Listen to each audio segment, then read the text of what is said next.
Kepala Dinas Pendidikan Kota Palembang Ahmad Julinto menyebut tidak semua sekolah dasar dan sekolah menengah pertama akan melaksanakan pembelajaran tatap muka terbatas mulai Juli 2021. Pihaknya hanya mengajukan ke Wali Kota sebanyak 24 SMP dan 3 SD untuk diberlakukan PTM terbatas.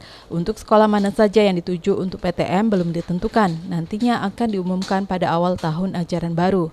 PTM terbatas di Palembang berlaku mulai tahun ajaran baru 2021 Juli mendatang, sesuai instruksi Kemendikbud.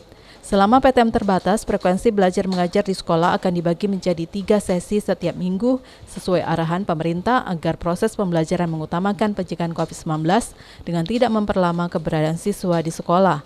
Sementara proses belajar setiap harinya dibagi menjadi 3 sesi, yakni sesi pertama pukul 7.30 hingga pukul 9.30 waktu Indonesia bagian Barat, sesi kedua pukul 8.30 hingga 10.30, dan sesi ketiga pukul 10 hingga 12.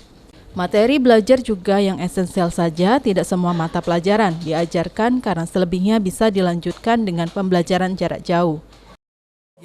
Dinas Pendidikan tetap berkoordinasi dengan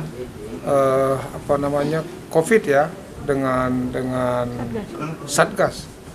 Kami akan tetap berdiskusi apakah memang dari Satgas juga sudah ikut mengizinkan tatap muka terbatas, atau juga ada pendapat-pendapat lain dari Ikatan Dokter, dari Ombudsman, juga dari Perlindungan Anak. Kalau mereka juga sudah mendukung ini, maka otomatis di Juli tahun ajaran baru kita mulai melaksanakan tatap muka dengan terbatas, ya, dengan prokes yang sangat ketat. PTM terbatas pada Juli 2021 hanya akan diikuti siswa yang orang tuanya telah mengizinkan. Jika orang tua belum bersedia, pihaknya memberikan keleluasaan untuk memilih PJJ. Sekolah yang ditunjuk melaksanakan PTM terbatas juga wajib memenuhi protokol kesehatan pencegahan COVID-19, karena Kota Palembang sampai kini masih termasuk wilayah penyebaran COVID-19 kategori sedang hingga tinggi. Susan Oktaria, Abidin Riwanto, PAL TV.